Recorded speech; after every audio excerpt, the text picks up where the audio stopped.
Well, we're talking about edge rushers, Jackie, and I have to tell you right now, I says the Rams this year are going to face some of the top edge rushers in football. They're going to play Pittsburgh. They're going to play Cleveland. They're going to play San Francisco, New Orleans, Dallas. Jackie, I mean, those are some tough teams. You know who they have to face. Matthew Stafford is going to be looking eye to eye at some of these guys, so they're going to really have to get their offense in high sync. And therein again is the reason why I am going to be watching in training camp the implementation of interesting and different run game and the play action pass. Because look, if Sean McVay he's no dummy. He looked at that roster, he looked at that schedule for this season, and he saw in 5 guys over $500 million worth of contracts. Yeah. So who do you rank in that list of guys? Listen, okay, Jake, all those teams I just all of these guys are who capable. Are your top guys? All of these guys are capable of beating you, Vince. I know. We're talking about guys that are being in contention for the Defensive Player of the Year award on an annual basis. Right. On an annual basis. I mean, you got T.J. Watt at Pittsburgh. Right. You got Myles Garrett. He's got to be the biggest physical freak of them all. Yeah. And then you got Nick Bosa. Bosa, these guys right here were the top 2 or 3 vote getters for Defensive Player of the Year for the last 2 or 3 years in a row. Exactly. And then you got Max Crosby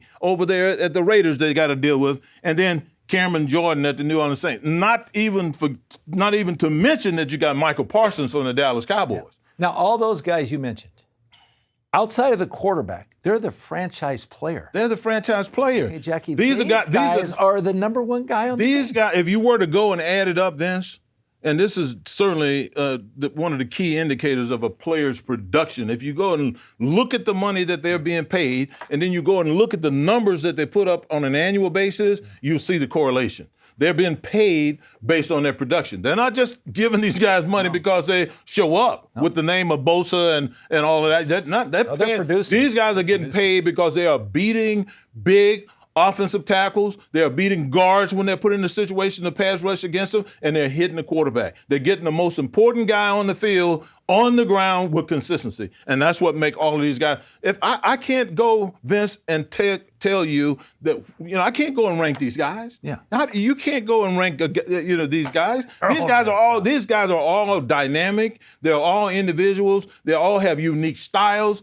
There's some similarities in some of the moves that they give you, but if I had to line up, if I was Joe Noteboom and Rob Havenstein, and I had to line up and play against these guys right here, and I knew that they were going to be flopping sides, and I'd have to see one of them, the first thing I'm going to do is before I think about what I'm going to do to them, the first thing I'm going to do is clean up what I have to do.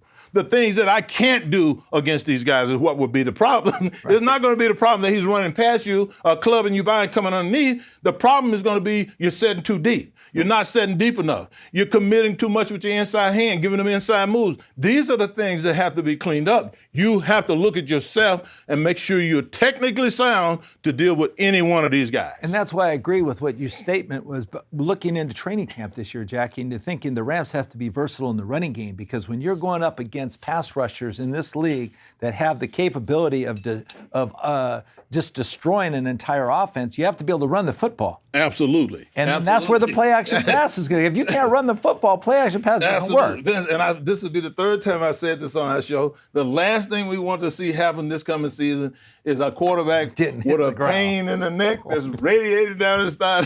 We can't have that anymore. But and you just said it, Vince, and this has always been my saving grace as an offensive tackle when I played against some of the great ones. Howie Long, Reggie White, Richard Dent, you name it. Yeah. If you give me the opportunity to, with variety, hit these guys in the lips, then now all of a sudden the pass rush is not all it disappears. Right. Because they got to play more. They can focus on 3rd and long, okay? Yeah. But I got a feeling that Sean McVay can give you just enough help with his play calling on 3rd and long to help you to beat these guys. Not really dominate them, but to beat them, keep them neutralized. So, it's going to be a whole package. It's not going to just be Joe Noteboom at left tackle coming off an injury and Rob Havenstein at right tackle having to deal with these star pass rushers. It's going to be Rob Havenstein, Joe Noteboom with the help of Sean McVay and his play calling. That's the way you negate these guys. Well, ball control, Jackie, and then, time of possession. Those are key elements to winning any football game, Absolutely. Jackie. And if you All you have to do is pin your ears back and rush the quarterback. You know, You got to make everything favors the defense. Absolutely. Because all you're going to do is throw an underneath screen pass, a dump off play, and you're going to have to punt the ball away. Absolutely. So, you know, you got to be ahead of the stakes. Absolutely. You got to have to be third and short. Second and short. You can't always be third and long. Right. It's not going to help any offense. It's not going to. And don't you have? I mean, we've watched Sean McVay here for the last 6 years or so do a masterful job as a head coach all the way around. But don't you think for one moment that he didn't go and look at the roster and not say, oh, they play a 34 defense, they play a 4-man front, they play a lot of cover too. No. He looked at that roster and he said, who are the guys on this team that can impact us negatively right away? And if you see Nick Bosa sitting there, if you see these guys sitting there that you know can beat your offensive tackles, the first thing you do is you figure out how to negate them by inserting a run in there at them. That's what I think Sean McVay started doing right away when he looked at the roster. Now, Vince, we got